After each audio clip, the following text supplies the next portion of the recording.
You've decided on a capital campaign. Congratulations. But how do you set a goal? Stick around for the answer in this encore performance of our podcast from 2022, when we were known as Capital Campaign Toolkit. Enjoy.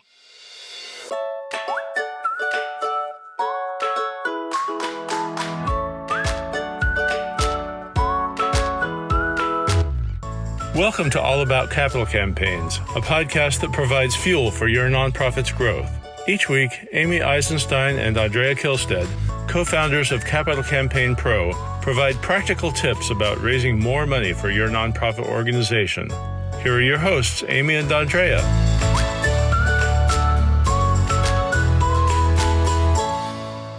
Today, we're going to dive into this complicated topic, actually, of how to set your campaign goal. And of course, setting a campaign goal, setting any goal is a really important piece of work, right? How you set your goal has something significant to do with whether you're successful, or might have something to do with whether you're successful. So we thought we'd take a full 20 minutes and talk about that. And I'm going to start by just telling you a story. A story of a campaign that I've been working with recently, which raises, I think, a bunch of the questions that we all have to answer as we think about a campaign goal.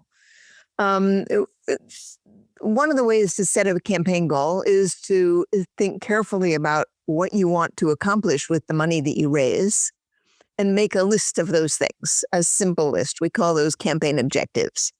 So it might include a building, it might include some startup funds, it might include equipment and signage and landscaping. It might include some endowment or quasi-endowment component. It might include startup funds for a brand new program if you're doing a new facility. It might include the renovation of the old facility if you're moving out of one facility and into another. Right? You need to sit down and say, well, what are the things we want to raise money for? And then on top of that, you have to add a line for how much money it's going to cost you to raise that money. Because you have to, in your campaign, you have to also raise the money that the campaign is going to cost. And campaigns do cost money. Now, they are the most efficient form of fundraising. You will make much more money on your campaign dollar than you will, for example, on your gala dollars.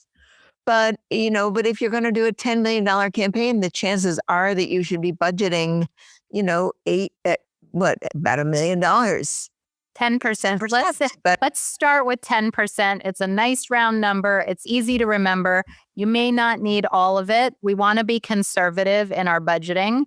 So start with 10% over 3 years. So whatever your goal is for your campaign, add 10% for fundraising costs.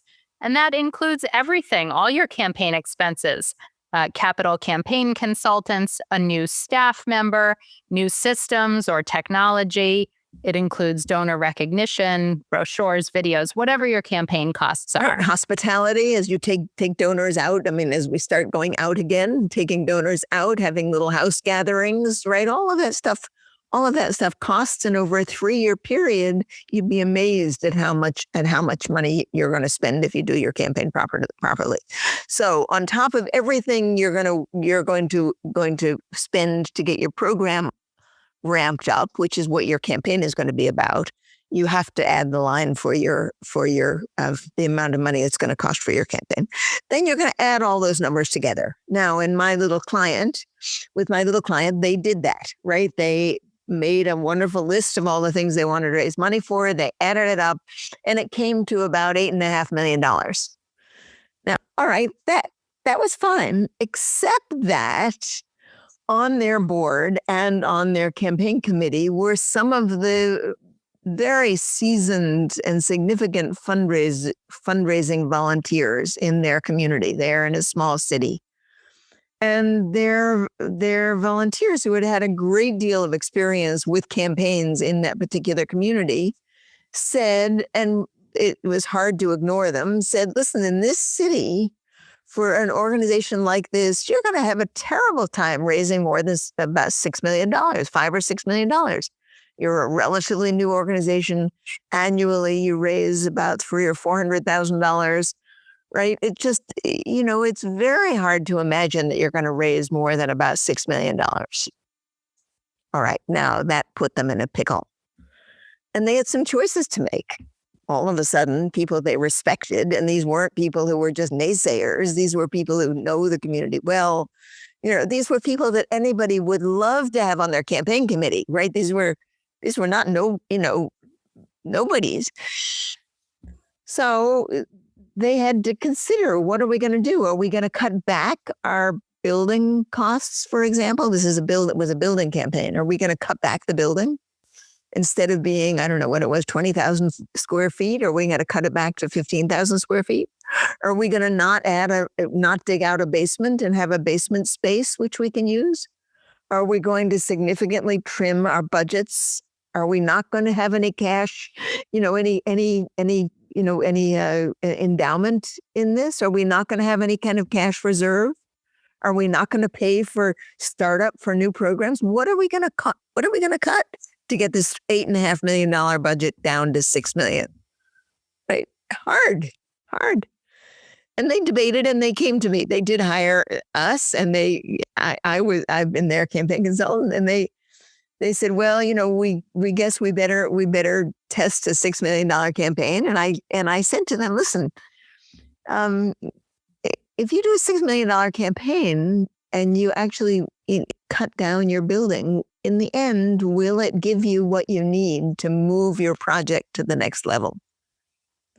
And if not, why don't you have the courage to actually go and test the higher goal? Why don't you actually have the courage of your convictions to set a higher goal for now and see what the possibilities really are by going and talking to your donors? And Andrea, that's what they did. When you're talking about testing, you're talking about the feasibility study. I just want to clarify for everybody, what does it mean to test your initial goal, working goal? And that is a feasibility study when you go and you talk to the biggest potential donors in your community. Okay, go ahead. I didn't mean to interrupt. Yes. So that's exactly right. So they took a deep breath. They went to their donors who said they couldn't raise more than this. They went to their board members and committee members, and they kind of brought me along, right? And I said, listen, guys, you're not stuck with this. If you find that you really can't raise the $8.5 or $9 million you need for this project, you will have several opportunities to cut back and to figure out how you're going to cut back later. But for going into it, let's have the courage of our convictions, and let's see what we really hear when you go and talk to the people in your community. So the people who had been naysayers said, okay, we can buy that. By all means, go ahead with it. And they did. They went and they tested, I think, an $8 million goal. And lo and behold, in that testing, they actually found that they probably could raise more, $8 million or more, that they could even sneak into raising about $9 million. And that's just because they went in their feasibility study. And as some of you know, the toolkit advises organizations to do what we call a guided feasibility study, where we work with you to develop and design and create the feasibility study plan and process. But we work with you so that you go and talk to your donors instead of having us, the consultants, talk to your donors. So they actually had these conversations with their donors and heard what the donors said, right? And could talk to the donors about why this project was costing so much and what the new building was going to give them, and talk to the donors about, should they cut it back and not do the basement? Should they have a smaller footprint? And they could bring the donors into that conversation. So they came back. The feasibility study said they could raise $8 million plus. They went ahead with a working goal of $8 million. Now, take a look at that phrase, right? A working goal. That's like a draft goal. And you can use that working goal all the way until you kick off the public phase of the campaign. And to finish this particular story, they went with a working goal of, I think, $8.5 million to begin with. when they went to their very first donor, they had the courage, it was a foundation donor, they had the courage to ask for $3 million. And much to their delight and amazement, this foundation said that they were going to give them $3 million. And all of a sudden they start thinking about, well, maybe 8 million is not a big enough goal for us, right? And listen, I want you all to pay attention to this. If their working goal had been $6 million, that foundation would have given 2, not 3. That's right. Because they didn't want to give half. No donor wants to probably give half of the working goal. And so the reason that they were able to ask and receive for a $3 million gift is likely because the goal was higher. If the goal had been lower, that foundation would have given less. Well, and honestly, had they been going for a $6 million goal, they would never have asked for $3 million from that foundation. It wouldn't have felt right to them either. They probably would have asked for $1.5 million or $2 million, which that felt like a better ratio. So setting the higher goal gave them an opportunity to be asking at the highest levels for larger amounts. And when some of those larger gifts came in, they knew that they could make this happen. And little by little over the course of the campaign, the people who had said that they could only raise $6 million actually started laughing about it because they realized what a mistake it would have been to cut back before even testing. So lesson number 1, if you know what your organization needs to move to the next level and you make a list and it comes out to a number that takes your breath away, that's okay. Don't worry about it. Test it, right? Test it. You can always pull back, right? If you give up on your aspirations, if your organization gives up on its aspirations before you ever test it, I promise you, you will never achieve that higher level, and your organization and the people you serve will be the ones to suffer. Yeah, here's the thing. A campaign is a lot of work. It's a lot of effort. It's a lot of volunteers. It's a lot of staff time. It's a lot of effort. And so to go for a project that only partially gets you to the way to your vision is not the best strategy from the beginning. You want to go for your full vision because you don't want to get to the end of a long, hard campaign, no matter what the goal, and then 2 years later wish you had built the extra building or the extra facility or added the technology or included this piece or that piece, startup funding or programs and services, whatever it is.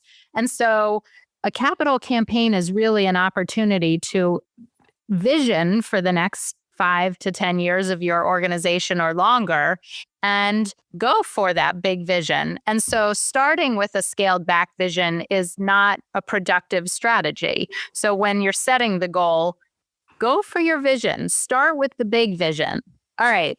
Now, you have to start, don't get us wrong. We're not telling you to pretend like this is a different universe, right? I mean, it has to be a real vision that you think is doable for the growth of your organization, right? Just so the leap has to be credible.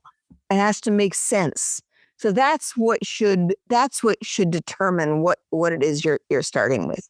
Now, once you actually move into a campaign, you will have several opportunities to change that goal, to raise it or to lower it. And that's the whole period during which we use this phrase, as we said, a working goal, a draft goal. You will be able to change it after you do your feasibility study. When you see what those lead gifts are likely to be, you can either raise your goal or you can lower your goal.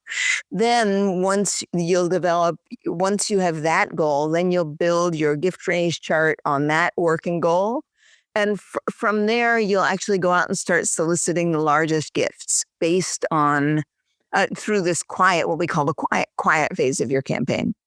And you can do that all the way until you've raised 65% of your campaign goal and you decide you're going to actually publish the goal, right? Then at your kickoff, which is when the working goal becomes a published goal, then by that time, you have to make up your mind. And you could raise it for that published goal or you could lower it for that published goal. The idea is that by the time you kick off the campaign with a published goal, you know for sure you can get there and that you will have raised every dollar that it is possible to raise for that vision. And I like that definition of campaign success, actually. So let me go back and clarify, Andrea. Everything you've said is super, super helpful and, of course, on point as always. When you're doing the quiet phase, that is when you're raising, as Andrea said, 65, sometimes 70 or even 80% of your campaign goal by talking to the lead potential donors in your community. And you are going to be asking for gifts towards your working goal, towards the goal you're working towards. Now, there's 2 scenarios, maybe 3, but let's say you get all the gifts you ask for in that quiet phase. Everybody is so excited about your program and project, everybody gives to you. And you raise either your whole working goal or even over it occasionally. Then you have an opportunity before you've gone public, before you've done a press release, before you've kicked off the public phase of your campaign to increase the goal and expand the project. Another scenario, of course, is that you don't get the gifts that you were hoping for in that quiet phase. Several people at the top of your gift pyramid don't come through at the levels you were hoping they would. And it's clear that you're not going to be able to raise your working goal. The good news is you haven't gone public with a goal yet. You haven't announced it to the community. This is still a working goal in the quiet phase of your campaign. So this is your next chance to scale back the project and scale back the goal. And when you do go public with your campaign, you will announce a slightly lower goal and a slightly scaled back project, which at that point will be, you believe, achievable, and you'll be able to celebrate all the things that you've accomplished. Even if it's not your dream project, you will still have significantly moved the organization in the direction you want to go. You know, the hardest part of that, and I've experienced this, is that sometimes the head of an organization, when they take on a big goal to begin with, because they have an aspirational vision, sometimes it's very hard for them not to feel like they've been a failure when they have to pull the goal back. And I think we have to be careful when we take on a big aspirational goal to understand that it is not a failure if you have to change the goal downward. I mean, it's really not. That what it means is that you have tested the limits of what you can raise. So let me go back to this definition of what is a successful campaign, right? You might think that a successful campaign is a campaign that goes over its goal. I think a successful campaign is a campaign that has raised every possible dollar towards a compelling vision for your organization at that time. And if you define it that way, it puts a whole different way of thinking about campaign success. It's no longer tied to a particular dollar goal, right? Doesn't mean you are good or bad or successful or unsuccessful. You have to have the courage of your convictions and of your vision, and then you have to do your very best to articulate that and to do the campaign well. And then what you can raise will have been successful. And that's it. I like that definition of success. And I think it's important for people to remember, no matter how close or far you get from your goal, think of how far you've come. You will have come a long way from where you started with your fundraising, because a good campaign is all about fundraising infrastructure and strategy and best practice fundraising. So your whole team, your volunteers, your staff, your infrastructure, everything will have grown with you during that campaign. Even if you don't get to your absolute dream vision, your campaign will be a success because you have taken your organization from here to there.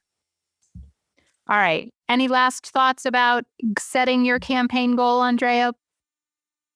Well, I just think it's super important for people to think big enough. And if I were to do one thing different in my long consulting career, some of you know I was in the traditional capital campaign consulting business for a very long time.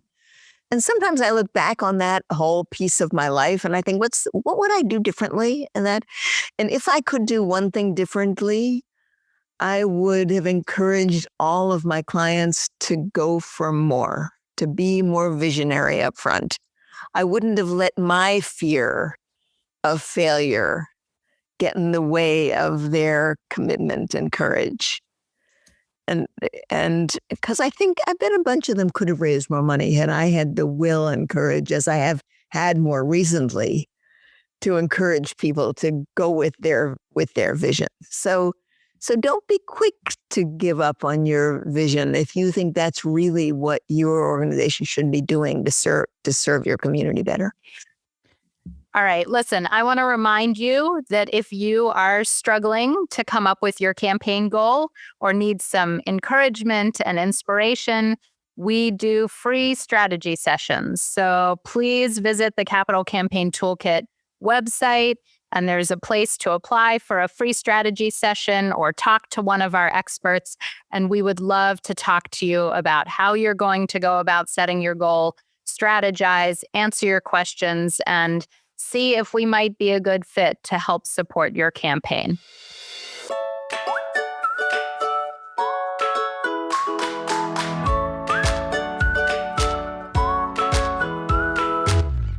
Thanks for joining Amy and Andrea for today's All About Capital Campaigns. To learn more about them and their work together, visit capitalcampaignpro.com, where you'll find all the help you'll need for your campaign. And please follow, rate, and review us on your favorite podcasting platform. Thank you.